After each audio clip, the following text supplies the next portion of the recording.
अस्सलाम वालेकुम वरहमतुल्लाहि वबरकातुहू। हमारे आज के नावल का नाम है वफा है ज़ात औरत की।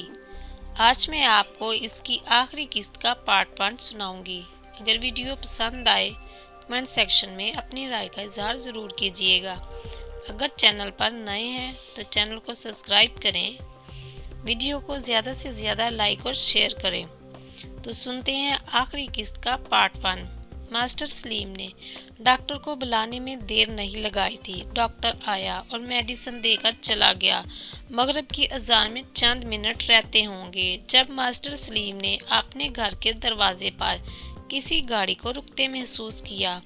वो इस वक्त सेहन में बैठा अखबार बीनी में मसरूफ था। शायद शहीर वापस आ गया है, इसके दिमाग में सोच लहराई। मगर फिर से याद आया कि शहीर तो अपने बेडरूम में बीमार पड़ा है। इससे ज्यादा दिमाग सोजी ना करना पड़ी कि बैरूनी दरवाज़ा खोलकर एक नकाब पोश खातून घर में दाखिल हुई, और जब इसने नकाब उल्टा तो वह हैरानी और सरशारी के मिले जुले जज्बात के तहत उठ खड़ा हुआ। इसकी बूढ़ी आंखों ने बेटी जैसी बहू को पहचानने में कोई कोताही नहीं की थी। मानो ने कंबल में लिपटा हुआ बच्चा भी उठाया हुआ था। अरे शहीर की माँ, वो खुशी से चीखा, देखो तो कौन आया है। वो किचन में थी, बुखलाकर बाहर निकली कि अपने शोहर को इतना खुश इसने पहले कभी नहीं देखा था। मानो को देखकर वो खुशी से बेकाबू होकर आगे बढ़ी और मेरी प्यारी बेटी कहकर इसे अपने साथ लिपटा लिया। मिलने मिलाने का सिलसिला खत्म होते ही खतीजा खातून ने बच्चा इसके हाथों से ले लिया। माशाल्लाह, कितनी प्यारी है, क्या नाम रखा है मेरी पोती का? मानूर, मानो धीमे लहजे में बोली और फिर पूछने लगी, इसके अब्बू कहाँ हैं? माँ जी, अपने कमरे में हैं बेटी, सख्त बुखार हुआ है। क्या हुआ? जोहर के वक्त तो ठीक ठाक थे। मानो घबरा गई थी। तुम्हें कहाँ मिले थे जोहर के वक्त? खतीजा ने शोही से पूछा। अम्मी जान, मैं स्कूल में जॉब करती हूँ और स्कूल से वापसी पर अपनी साथी टीचर्स के हमरा इनकी गाड़ी में बैठ गई थी। ओ, इसीलिए आज वक्त से पहले वापस आकर बिस्तर में घुस गया है और शायद इसी वजह से बुखार भी हो गया है। अम्मी जान, मैं इनसे मिल लूं? मानो हैया आलूद लहजे में मुस्तफसर हुई। बेटी, तुम्हारा इससे मिलना मुझे खुशी से सरशार कर देता है, और कौन खुश नहीं होना चाहता। मास्टर सलीम ने ममनूनियत से कहा, बेटी तूने हमारी खुशियाँ लुटा दी हैं। मेरी 2 बहुएं और भी हैं, मगर तू बहू नहीं बेटी लगती है। सदा खुश रहो बेटी। मानो इत्मीनान से अपने बेडरूम की तरफ बढ़ गई। शहीर अजीब सी बेकली और बेचैनी महसूस कर रहा था। फिर इसे महसूस हुआ कोई कमरे का दरवाज़ा खोलकर अंदर दाखिल हुआ है। इसने सोचा शायद वालिदैन में से कोई है। कंबल के कोने से एक हाथ रेंग कर अंदर आया और इसकी पेशानी पर जम गया। इसके दिल की धड़कन एकदम तेज हो गई। एक जाना पहचाना लम्स, एक मनूस सी खुशबू। शायद मैं कोई ख्वाब देख रहा हूँ, वो खुद कलामी के अंदाज में बड़बड़ाया। अचानक कंबल इसके चेहरे से हटा और लबे अहमरी का हलावत भरा लम्स इसे अपने माथे पर महसूस हुआ। किसी के कुर्ब की आगाही ने इसके इन अंदेशों को झुठला दिया था कि वो ख्वाब देख रहा है। इसने डरते डरते आंखें खोली। मानो का सबीहा रोशन और पुर रौनक चेहरा इसकी प्यासी निगाहों को शरबते दीदार बख्श रहा था। मानो इसने अजीब सी कैफियत के जेर असर होले से पुकारा। देखने के बावजूद दिल यकीन करने पर तैयार नहीं था। जी जी मेरे शहरी, मेरे सरताज। इसके साथ बेड पर बैठते हुए इसने अपना सर शहीर की चौड़ी छाती पर रख दिया। नहीं नहीं नहीं, ये ख्वाब है, सपना है। मैं पागल हो चुका हूँ, जागती आंखों से ख्वाब देख रहा हूँ।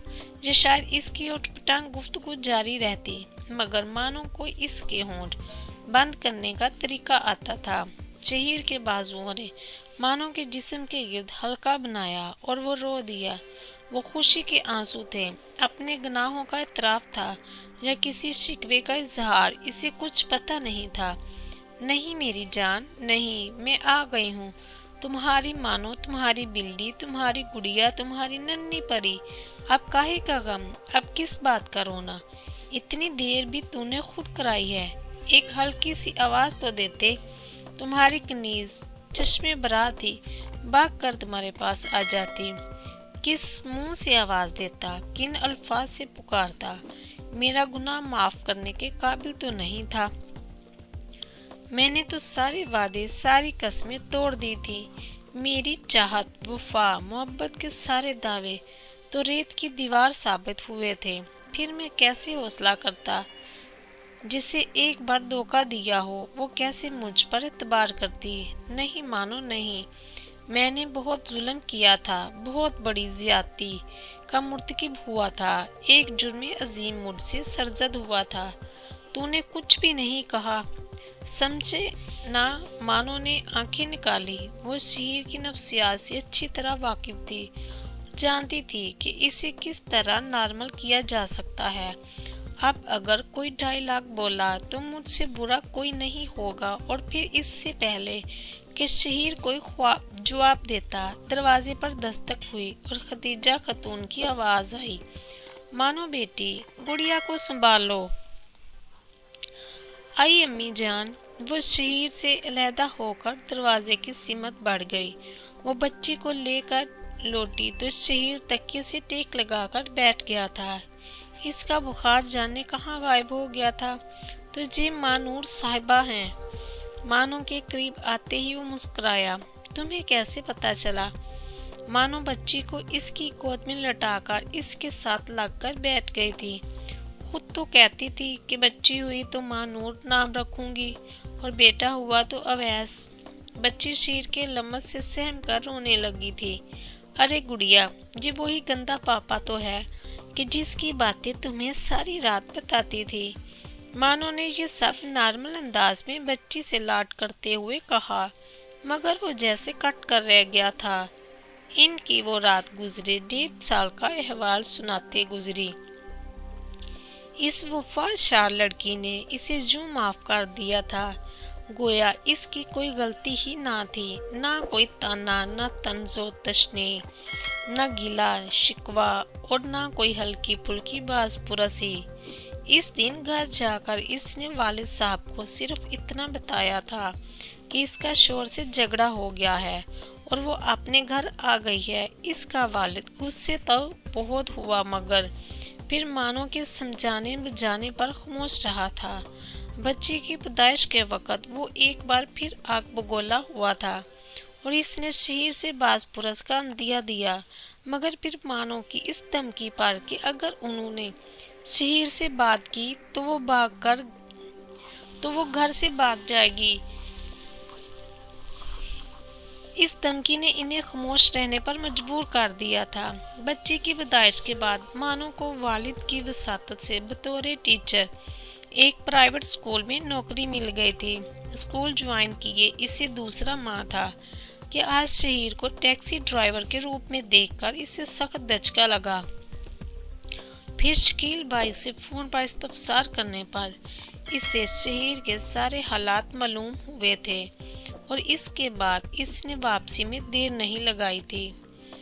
مانو، تم اب بھی مجھے پہلے کی طرح چاہتی ہو؟ نہیں، اس نے نفی میں سر ہلایا، پہلے سے تھوڑا زیادہ۔ کیونکہ جدائی نے مجھے بتا دیا کہ تم میرے کتنے ضروری اور اہم ہو۔ پتا ہے میں کتنا مفلس اور کلاش ہو گیا ہوں، اچھا ہے نا؟ وہ اس کے چہرے کو اپنے ننھے ہاتھوں کے پیالے میں بھرتی ہوئی بولی، دولت اور شہرت دے کر خواہ مخواہ بازاری عورتیں میرے شہزادے کو لبانے آ جاتی تھیں۔ شہیر کو اس کم عمر لڑکی کی ذہانت پر حیرانی ہوئی کہ اس کی بے راہ روی کو کس طرح غیر عورتوں کے کھاتے میں ڈال رہی ہوں، اور اس کی وجہ اس کے علاوہ کچھ نہیں تھی کہ وہ شہیر کے دماغ میں جاگزی احساس جرم کے بوجھ کو ختم کرنا چاہتی تھی۔ بات کو مذاق میں مت ٹالو، یہ حقیقت ہے۔ اچھا نہیں ٹالتی، تم یہ بتاؤ कोई स्कूल क्यों नहीं ज्वाइन किया? सच बताऊं तो क्या मुझसे झूठ बोलोगे? मैं ज़हनी तौर पर इस काबिल ही नहीं था कि दरसो तदरीस जैसा मुकद्दर पेशा अख्तियार कर सकता। इसके साथ प्राइवेट स्कूलों की तनख्वाह भी बहुत कम थी। खैर, अब मैं तुम्हें ड्राइवरी तो नहीं करने दूंगी, तो फिर क्या करो? रोड पर मजदूरी तो मुझसे भी नहीं हो सकती। शहरी, देखो ना, इतना बड़ा घर है, एक पोर्शन में ट्यूशन सेंटर खोल लेते हैं। बच्चों को तुम पढ़ाना, बच्चियों को मैं संभाल लिया करूंगी। अब्बू जान का भी यही मंशा था, मगर छोड़ो, मैं आ गई हूँ ना तुम्हारा दिमाग दुरुस्त करने। पता है, मैं सुबह नाश्ता करता हूँ और फिर शाम का खाना खाता हूँ। आज मोहतरमा की आमद की बरकत से अब तक भूखा बैठा हूँ। मैंने तो नहीं कहा अपनी कम उम्र बीवी के लाड उठाने लग जाओ, खा लेते शाम को। तो शरारत से बोली। शहीर के लबों पर मुस्कुराहट उभरते हुए देखकर वो दोबारा बोली, अब ये खुशामदाना हंसी बंद करो, लाती हूँ खाना, मैं भी सुबह से भूखी हूँ। और फिर थोड़ी देर बाद वो एक दूसरे को खाना खिला